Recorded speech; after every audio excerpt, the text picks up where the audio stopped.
They didn't ask me. Not once. There was no conversation. No, how do you feel about this? No moment where I, the mother, got to have a say. They just decided, like it was already settled. Like my role in my own child's life was somehow optional. They told me that once my baby turned 1, she would be going to the Bahamas every summer. For 5 weeks, without me.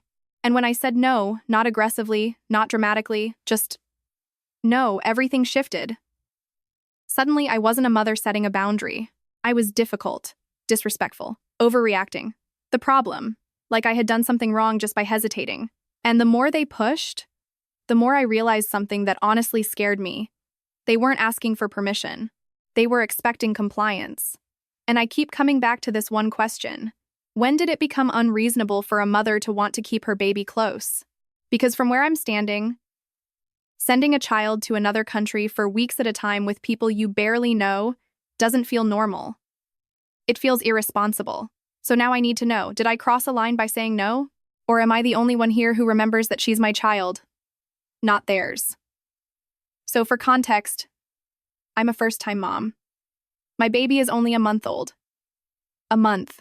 I'm still waking up every couple of hours. Still trying to figure out her cries. Still healing in ways people don't really talk about.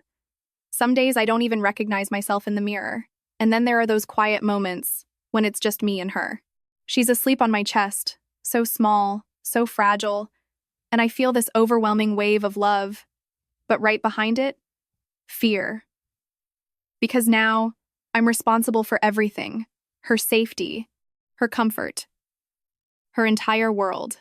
And anyone who's ever had a newborn knows those first few weeks aren't calm or peaceful. They're chaos. You're exhausted. You're emotional. You second-guess everything. You're constantly asking yourself, am I doing this right? And right in the middle of all of that, I'm dealing with my boyfriend's family. He lives here with me in the US, but most of his family lives in the Bahamas. And I want to be clear about something. I am not against my daughter knowing them. I'm not trying to keep her away. I'm not trying to cut anyone out. I'm not that kind of person. I want her to have a connection to both sides of her family. I really do. But there's a difference between introducing your child to family and handing your baby over to people you barely know in another country for weeks at a time. Those are not the same thing. Not even close. And somehow, I was the only one in this situation who seemed to understand that. The only person from his family I really know is his mother. And even that relationship is complicated. She visits once or twice a year, but when she comes, she doesn't stay for a weekend or a few days. She stays for a month. In my house. Living in my space, watching how I do things, commenting sometimes subtly, sometimes not. So it's not like she hasn't had access to the baby. It's not like I've ever kept her at a distance. I've never told her she couldn't be involved. If anything, I've tried to be accommodating. I've tried to be respectful. I've tried to make room for her. But she has a very strong personality. She's the kind of person who doesn't really ask questions. She makes statements. Very opinionated, very confident, very used to people agreeing with her. And it shows. Because even in small things, I started to notice it. The way she'd comment on how I held the baby, how I fed her, how I comforted her. Not outright criticism, but not exactly neutral either. Just enough to make you feel like you're being evaluated. And for a while, I let it go. Because when you've just had a baby, you don't have the energy to challenge every little thing. You pick your battles.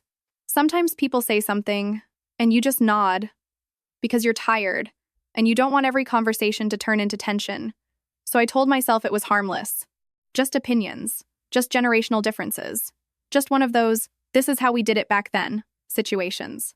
But looking back now, it wasn't harmless. Because she wasn't just sharing thoughts, she was establishing a pattern. Little by little, getting comfortable speaking as if her way was the default. As if her expectations didn't need to be discussed, just accepted. And I didn't fully realize it at the time. But she wasn't making conversation. She was setting the tone. And eventually, she started setting expectations. I still remember the exact moment she said it. We were sitting in the living room. The baby was in my arms, curled up against me, warm and soft, barely making a sound. She was still in that phase where everything about her felt fragile. That newborn smell, that quiet breathing. It's the kind of moment where your whole world feels very small, very close, very protected. And his mom was sitting across from me, watching us. At first, the conversation was normal. She started talking about family back in the Bahamas, about cousins, aunts, grandparents, about how excited everyone was to meet the baby. She has so many people waiting for her, she said, smiling.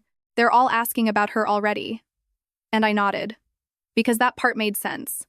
Of course I want my daughter to know where she comes from. Of course I want her to have that connection.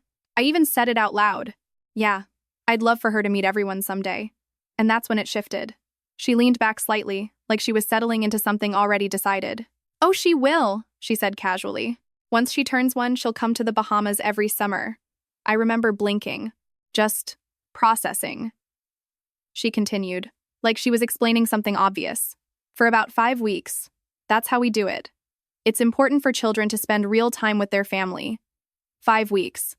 I felt my grip tighten just a little around my baby. And then she added, almost as an afterthought. Without parents, of course. That's how they bond properly. There was no pause, no hesitation, no glance in my direction to see how I felt about it. Just a statement. Final, confident, assumed. And I honestly didn't even know how to respond at first. Part of me thought maybe I misunderstood. Maybe she was just speaking generally. Maybe this was one of those cultural comments that didn't actually apply to me. So I let out this small, awkward laugh. And I said, yeah, I don't think so. Light tone. Polite. Trying not to turn it into something bigger than it needed to be. But the second I said it, the air changed. She didn't laugh. She didn't brush it off. She didn't say, oh, we'll see. She just looked at me, her expression completely still. Not confused, not surprised. Offended. Like I had just stepped out of line. Like I had interrupted a plan that, in her mind, had already been approved. And in that moment, holding my baby a little closer, I realized something that made my stomach drop. This wasn't a suggestion. This was an expectation, and I had just said no to something she never thought I'd question. And I know some people hearing this might think, maybe she was just excited. Maybe you're reading too much into it. I tried to tell myself that too, for a second, but the more I replayed that moment in my head, the more I realized it wasn't excitement. It was entitlement. And those are not the same thing. Excitement sounds like, we'd love to spend more time with her someday. It leaves room. It invites conversation. This didn't. This felt like a plan that already existed, one that I had somehow been expected to step into without question. Like my role wasn't to decide, it was to agree. And the more I thought about it, the more something in me just tightened. Because let's break this down. First of all, she's my baby. Not a shared project. Not a family arrangement. Mine. Second, they were talking about sending her to another country. Not a short visit down the street. Not a weekend sleepover. Another country, for weeks. Third, I don't even know most of these people. I haven't met them. I haven't spent time in their homes. I don't know how they live, how they think, how they handle children, and somehow I'm supposed to just trust that everything will be fine? That instinct alone felt wrong. But what really stayed with me was the reasoning they gave. You'll enjoy the break. That part didn't just make me uncomfortable. It bothered me. It's because it felt so dismissive. Like motherhood is something you eventually need to escape from. Like if I spend enough time with my own child, I'll naturally reach a point where I'm desperate to hand her off for a month. And I remember sitting there thinking, no. That might have been your experience. That might have worked for you. But that is not me. I didn't have a child, so I could take extended breaks from her. I didn't carry her, give birth to her, and bring her into this world, just to send her away before she's even old enough to understand where she's going. And the more I thought about it, the clearer it became. This wasn't just something I disagreed with. It was something that went completely against every instinct I had as a mother. And once you feel that, you can't unfeel it. And then she brought him into it. My boyfriend. Like he was proof that I was overreacting. We were in the kitchen this time. I was holding the baby, gently rocking her while she talked. And she said it so casually. Oh, I used to send him to his father every year, she said, for months at a time, starting when he was about 3. She smiled when she said it, like it was something to be proud of, like she had just presented me with evidence. See, she added, He turned out just fine. I didn't say anything right away, because I was trying to process how that was supposed to convince me. She kept going. It's good for them, she said. They need that time with their other family. That's how they build real relationships. Her tone shifted slightly. Less like she was sharing. More like she was explaining something obvious to someone who just didn't get it yet. And honestly, she added with a small laugh, you'll appreciate the break. Every mother does eventually. That word again. Break. Like that was the goal. Like the reward of motherhood is time away from your child. And I remember feeling this mix of frustration and disbelief building in my chest, because I wasn't judging her for what she did. If that worked for her, fine. If that was her situation, her comfort level, her decision, that's hers. But the way she said it, it wasn't presented as her choice. It was presented as the right choice. The normal one. The proven method. And by comparison, mine became the wrong one. I could feel it in the way she looked at me. Like I was being a little irrational, a little too emotional, a little too attached. And even though she didn't say all of it out loud, you could hear it between the lines. Too protective, too sensitive, too suspicious, too American. Whatever label made it easier to explain why I wasn't agreeing. And that's when I really started to see the pattern. It wasn't enough for her to have her own way of doing things. She needed it to be the standard. And the moment I didn't fit into that, I wasn't just different. I was wrong. So I brought it up with my boyfriend. I didn't go in angry. I didn't go in accusing. I honestly thought this would be simple. I thought he'd laugh a little and say, yeah, that's not happening. Don't worry about it. Because to me, it felt obvious. So I said, hey, your mom was talking earlier about sending the baby to the Bahamas every summer? He looked up from his phone. Yeah, he said casually. That's normal. Why? And that's when I felt that first drop in my stomach. I hesitated for a second, then said, I'm not comfortable with that. He frowned. What do you mean? I mean, I'm not sending our baby to another country for 5 weeks without us. There was a pause, and then his whole tone shifted. You're taking it too seriously, he said. They just want to spend time with her. I blinked. I'm not saying they can't, I said. I'm saying not like that. He shook his head slightly. You're making it into a bigger deal than it needs to be. That hit me harder than I expected. Because this wasn't small to me. This was my child. I don't think it's a small deal, I said quietly.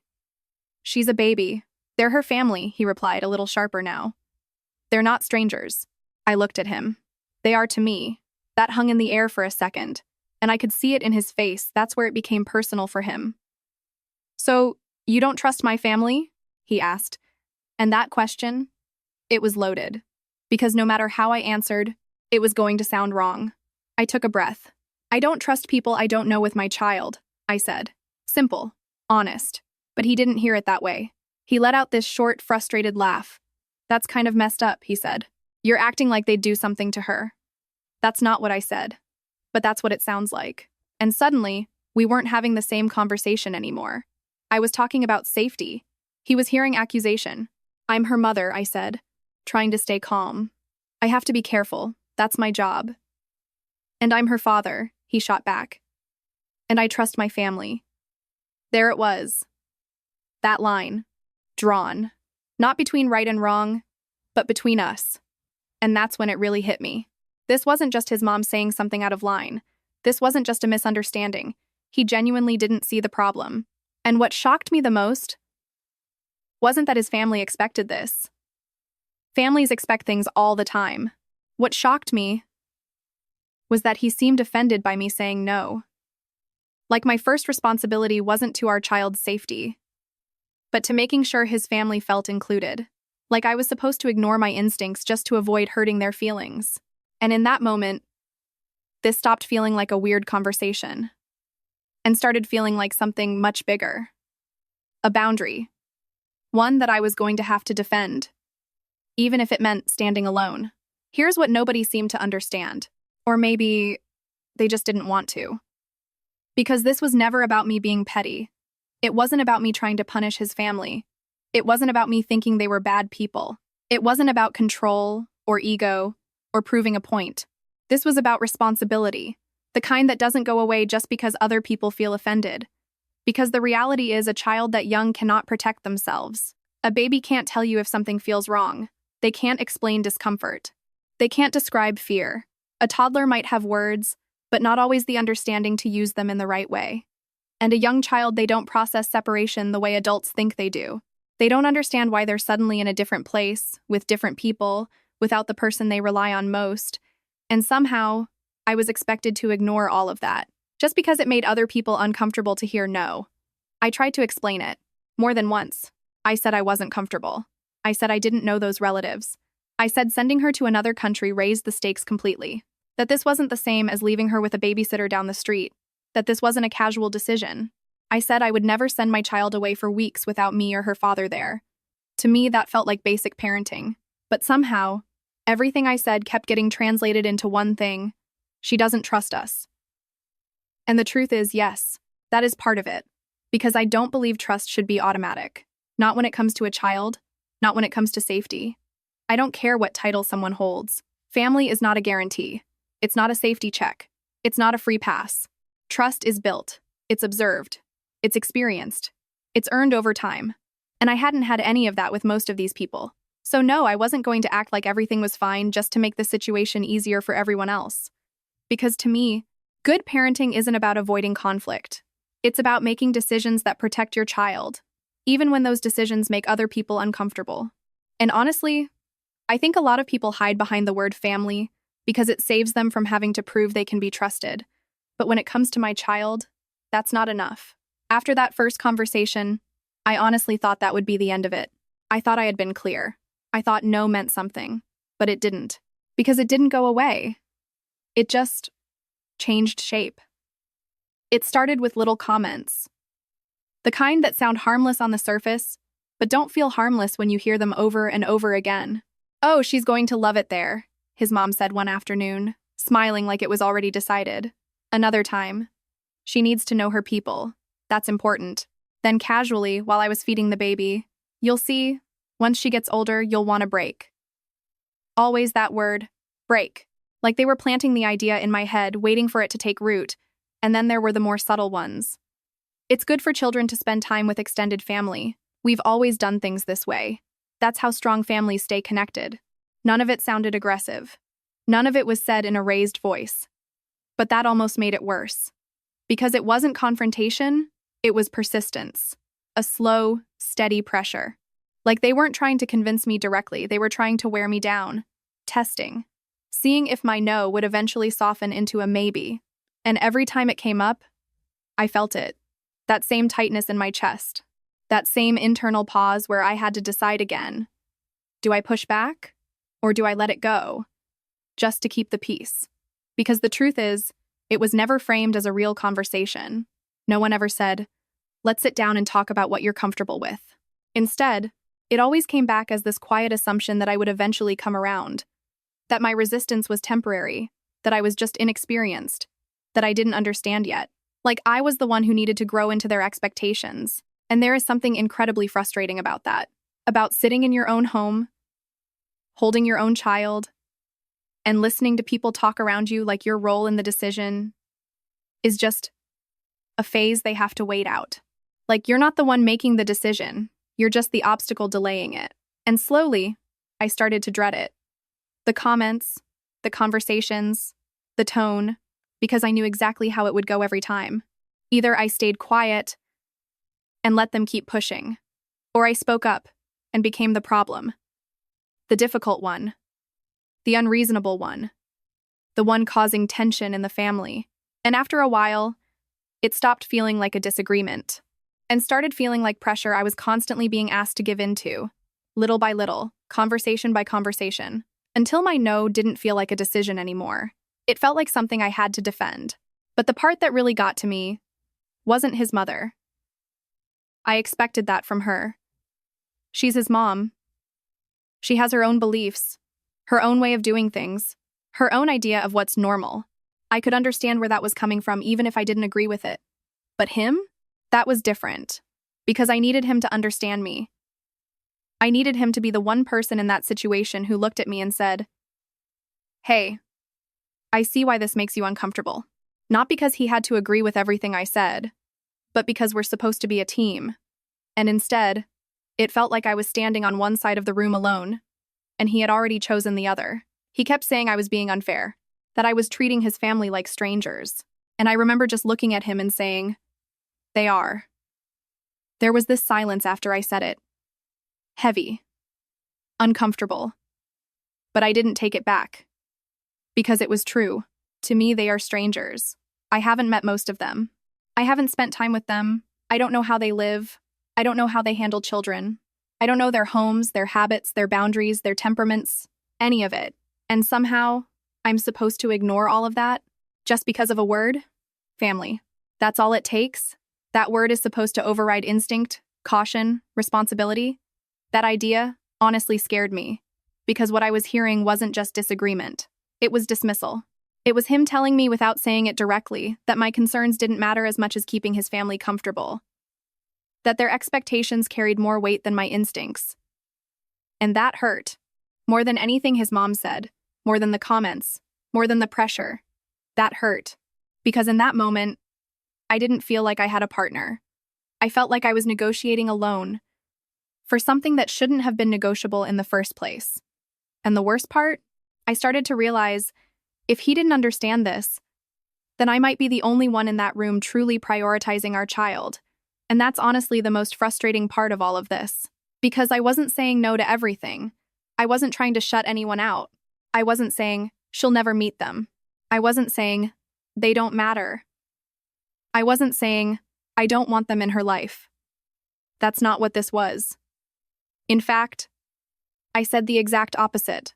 I told them I was completely open to us going to the Bahamas together. As a family, every year. I even tried to explain it calmly. We can all go, I said. She can meet everyone, spend time there, get to know her family, and we'll be with her.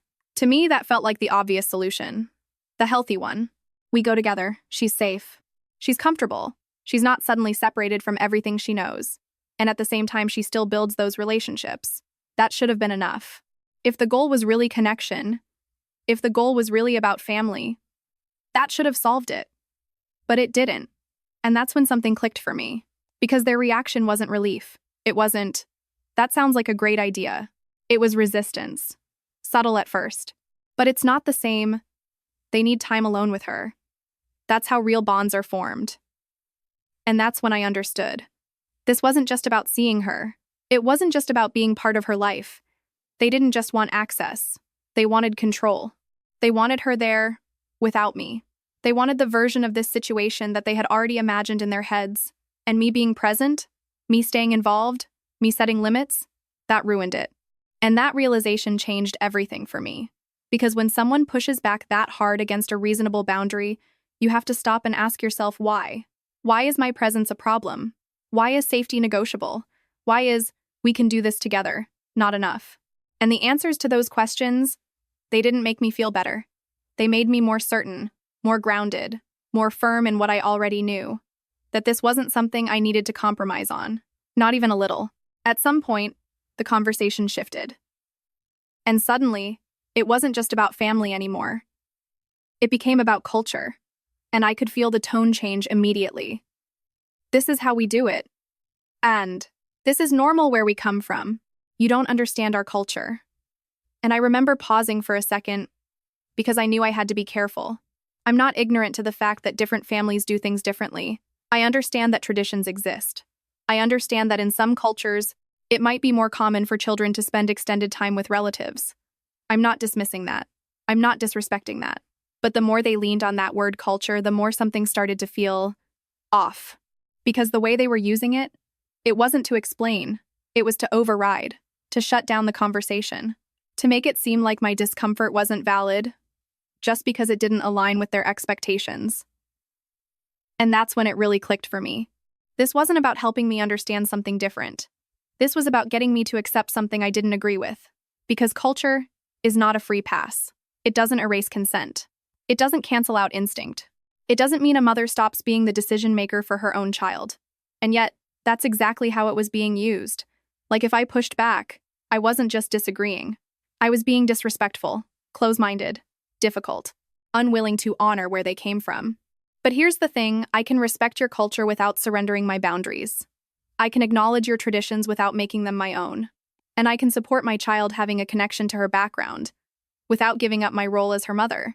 Those things are not mutually exclusive. But the more this conversation went on, the clearer it became. They weren't asking me to understand. They were expecting me to comply. Because if this was truly about connection, if this was truly about culture, then my compromise going together, building those relationships as a family should have been enough. But it wasn't.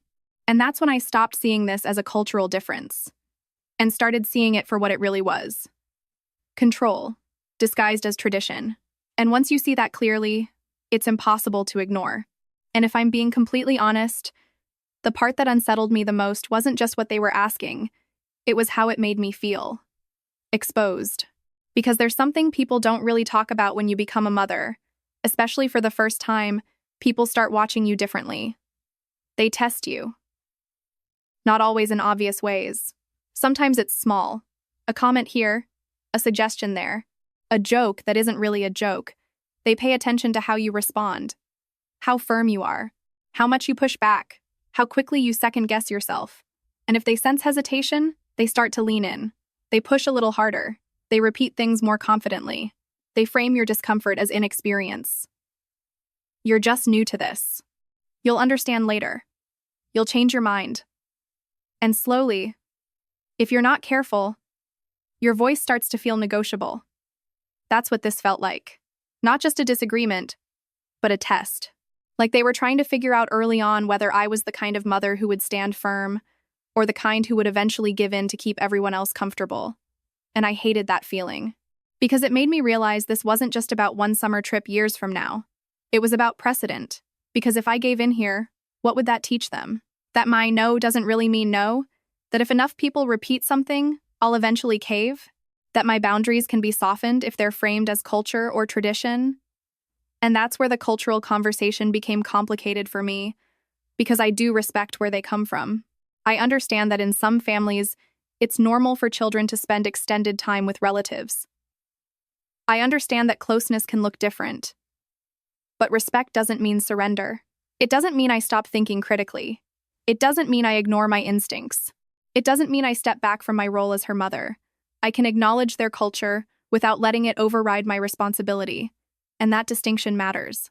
Because if I blur that line now, it won't just affect this situation. It will define every decision that comes after.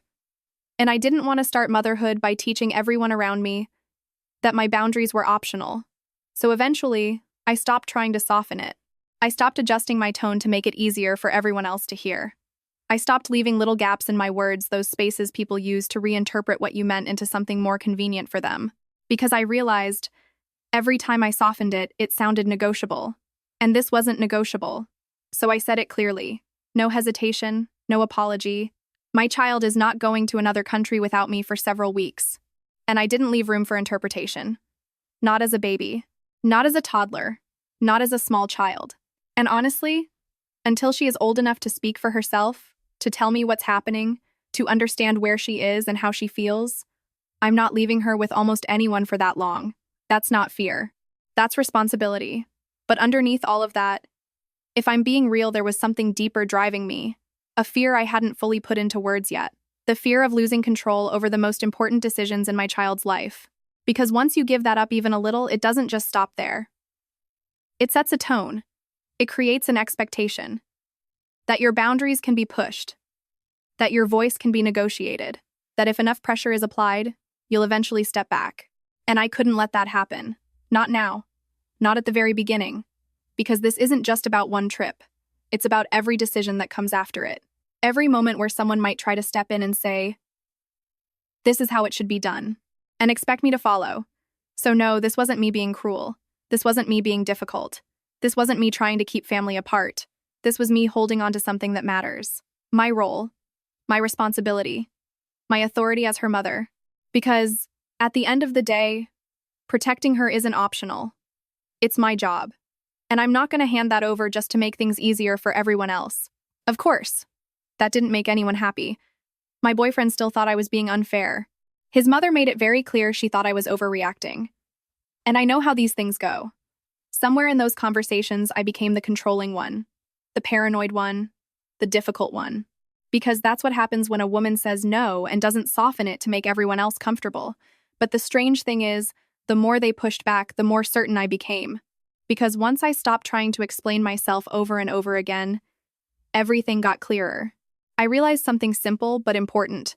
A boundary only sounds harsh to people who expected unlimited access. And no matter how many times they tried to reframe this as love, as closeness, as culture, as family, none of those words changed the reality. So I said it again. Calm, clear, final. My child is not going anywhere without me for weeks at a time. No hesitation, no apology. She's not a schedule you can plan around. She's not a tradition to maintain. And she's not something anyone gets to claim just because they want to. There was silence after that. But I didn't fill it. Because for the first time, I wasn't trying to convince anyone.